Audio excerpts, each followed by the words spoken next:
بص، انت كلامك صح، الهاتف بيفتح باب للعيون والحسد والاستكتار وكده، بس انا عايزه افهمكم حاجه. مفيش حد بيطلع قدام حد او بيستضيف حد او بيقابل حد او بيكلم حد في مكان مش نظيف. يعني انا مستحيل اخدكم الحمام واتكلم معاكم، ومستحيل تجي لك ضيف تدخله المطبخ وتقعد تتكلم معاه، فاكيد هتقعدوا في مكان نظيف في بيتك. فبالتالي انا لما بطلع لكم على العام بنقي لكم اكتر وقت مشرق في حياتي واكتر وقت ايجابي في حياتي، فبطلع اتكلم معاكم. طب انت عليكي بايه ده كله يا ام كريم؟ انا بجمع اكبر عدد ممكن يتذكرني بعد موتي يقول ربنا يرحمها ويغفر اليها، كانت انسانه كويسه في يوم من الايام. انتوا اللي هتنوروا لي قبري بكلامكم الي ودعائكم ليا وذكركم ليا. انتوا فاهمين حاجه؟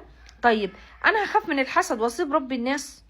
طب ما هو لما واحد يبقى ماشي بحياته يخاف من عين ده ومن سحر ده ومن كلام ده، يبقى فين ايمانه بربنا؟ فين ثقته بربنا؟ فين يقينه بالله؟ فموضوع العين والحسد والسحر والكلام ده كله مش هيجي غير لشخص بعيد عن ربنا. انا علاقتي بربنا كويسه الحمد لله، اللهم لك الحمد، بدليل انه كل يوم بيقربني منه اكتر، بدليل كل يوم بيخليني احبه اكتر، بدليل كل يوم بتعلق بيه اكتر، بدليل انه كل يوم بلتزم اكتر. فده ان دل على علاقتي وحبي بربنا يعني كبير، هو ان هو بيحبني، بدليل انه بينعم عليا في حل اكبر المشاكل ليا. يوميا بعد صلاة الفجر لازم اقرا الرقية الشرعية، وقلت لكم انا بجيبها منين؟ من البرنامج اللي انا قلت لكم عليه. انا معايا برنامج والله العظيم، اذكار صباح اذكار مساء، محصلني من كله.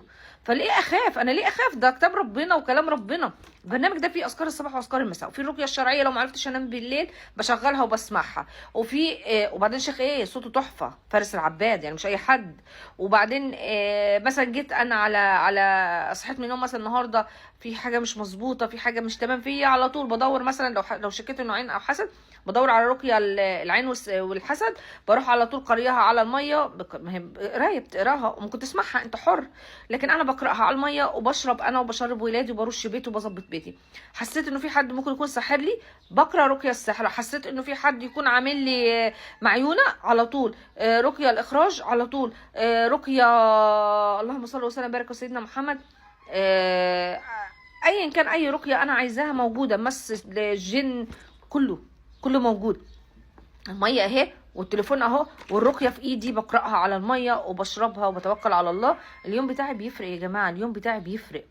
ذكر الله، الصلاه بانتظام، وبعدين اذكار الصباح والمساء، وبعدين الرقيه بتاعتك دي اساسي في اي بيت، دي اساسي في اي بيت، في حياه اي ست. انت عندك ولاد، انت ملزومين منك. انت كل ما ابنك يتصاب بالعين والحسد هتروحي لشيخ؟ طب ما انت عندك علاجك في البيت على طول، على الميه واشربي وتوكلي على الله. ده حتى احسن لك ان انت لما ترقي نفسك او تعملي لنفسك او تسوي لنفسك. ده حتى في كمان لا تعطيل، ولا في كمان رقيه للحمل ولتثبيت الجنين. ايه يا جماعه، انتوا عايزين ايه تاني اكتر من كده؟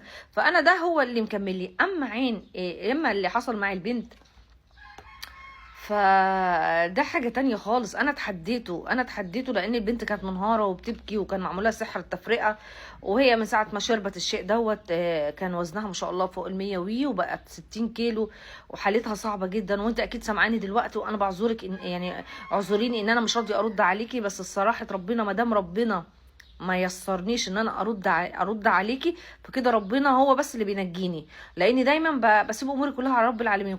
لو ما يعني تقربي من ربنا ويقيني بالله ما كانش هطلع مني السحر في يوم، في يوم. ليه؟ لانه ده بيأثر في مدة العلاج. كل ما تبقى قريب من ربنا، وكل ما يبقى عندك يقين اكبر بربنا، وكل ما تبقى واثق في ربنا اكتر، وكل ما تبقى انسان مثلا متصدق وبتصلي الفرض بفرض وبتقرأ كل يوم ورد، ربنا بيسهل عليك. وانت مش هتكشف اللي فيك غير لما تقرب من ربنا. انت محدش يقدر يكشف لك اللي فيك غير انت بنفسك. انت كل يوم هتصلي، كل يوم هتدعي ربنا يا رب اشفيني، يا رب ابعد عني اي شر، يا رب كذا، هتلاقي حالك حصل معاك حاجات كده غريبة. انت نفسك يعني مش عارف انت رحت وين ولا جيت من وين، ولا ايه اللي عمل لك كده، ولا انت كنت مش كده، ولا مش ده اللي انا حاسبه. هتلاقي ربنا كده مسيرك معاه ببساطة. زي ما حصل معايا في سورة الصفات، انا ما كنتش هقرأها، لو ما اني قرأتها اكتشفت ان انا في حاجة غلط. لو ما ان انا دخلت وسألت عرفت ان انا ما اكيد في حاجة غلط فيها، ممكن يكون مس جن عاشق او مارد او اي حاجة من دي. ابدا ما يجي في دماغي عملات. لو ما اني قرأتها ونمت وصحيت حتى كمان، بدليل ان انا كلامي يعني الحمد لله صح. انه صحيت من النوم قلت لكم الفجر وانا بصلي الفجر، قلت لكم اللي حصل ما فيش حاجة ومش عارفه ايه، وزن وصوت وكلام من ده كله. ف فاللهم صل وسلم وبارك على سيدنا محمد. فانا فرحت، قلت لا اكيد كده مفيش حاجه والدنيا تمام وزي الفل. لما نمت بقى تاني وشفت العنكبوت على الحيطه والجنين، وقتها دخلت على النت وسالت وعرفت انه بيكون سحر، يعني سحر العنكبوت، وده من ابشع الاسحار انك انت بتتربط. ولو هتبصوا في حياتي، كانت حياتي كلها متربطه، وفعلا كنت متربطه، فعلا كنت متربطه عن الذكر، متربطه عن الكلام، متربطه عن الشغل، متربطه على الخياطه والقص، متربطه عن كذا. انا ما شغلتش نفسي في مين دي اللي عملت لي، ولا شغلت نفسي في اي حاجه. ده انا شغلت نفسي باني اسجد لربنا واشكره واحمد فضله انه ما غلبنيش. وهنا ايقنت انه الانسان لما يكون قريب من ربنا بيجعل له مخرج من كل من اي حاجه، بيجعل ليه مخرجا من اي شيء. بقول لك من يتقي الله يجعل له مخرجا، فيجعل لك مخرج من كل شيء. انت قرب لربنا وربنا يكشف لك كل اللي حواليك. انت قرب لربنا وربنا يبعت لك كل حاجه بتتمناها. انت قرب لربنا وهيفك لك اصعب الاسحار، اصعب الاسحار، هيفتح لك باب الرزق. اقول لك طب والله العظيم كمان ما لكم عليا يمين، سوره البقره هتسدد لك ديونك، وهتحميك من السحرة والبطلة، وهتحفظك من كل شيطان مارد، وهتحفظك من كل حاجة ممكن تضرك، وهتريح قلبك. نور نور. وصلاة الفجر دي هتبقى في ذمة الله طول اليوم، يعني لو مت في أي وقت أنت في ذمة الله. سورة الرحمن يوميا يعني ما شاء الله تبارك الرحمن دي لوحديها بتجيب لك رزق وبركة، وبتجوز اللي مش متجوزة، وبترزق اللي مش حامل. سورة الواقعة كل يوم بتفتح لك أبواب الرزق.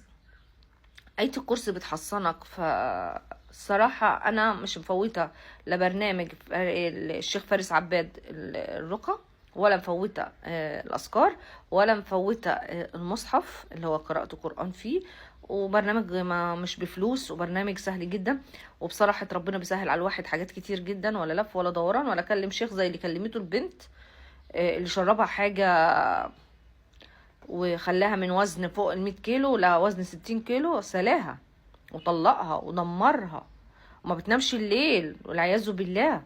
فانا اتحديته وقلت لها انا طول ما انا موجوده يا انا يا هو.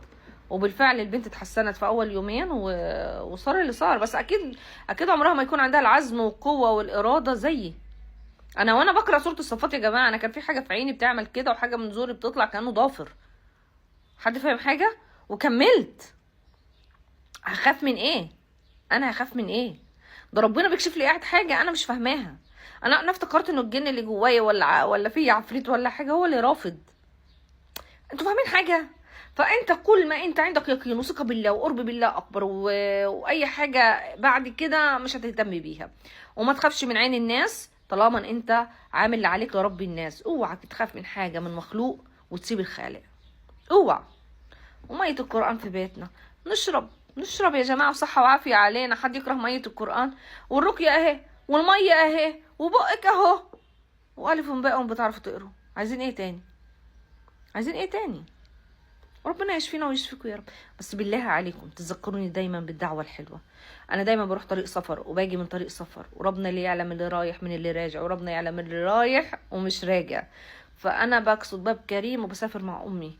وادعوا لي دعوة تانية بالله عليكم، تدعوا لي ان ربنا يقوم لي امي بالسلامة، ويجعل بري فيها في ميزان حسناتي، وان يكون شفيع لي يوم الدين، وتكون هي راضية عني ليوم الدين يا رب. اللهم امين. مش طالبة منكم اكتر من كده. وان ربنا يعيني ويقويني على اي حاجة في حياتي يا رب. جماعة توضيحا، ده مش مونيكير، دي حنة. وتوضيحا حاجة تانية، دي حواجبي يا جماعة، بس انا عشان قاعدة قدام الشمس فبين لونها. عشان الناس اللي بتقعد تقول لي انت حواجبك عاملاها ايه يعني منصاها ولا مش والله لساني معلق. انا عارفاها بس مش عارفه انطقها، يعني بعناية اقراها لكن متنمصه. تمام. طبعا انتوا كلكم عارفين مشكله لساني، بس مش متنمصه. وانا يا جماعه الخير اصلا مش سمره وكده، فاهمين حاجه؟ بس اشوفكم فيديو جديد.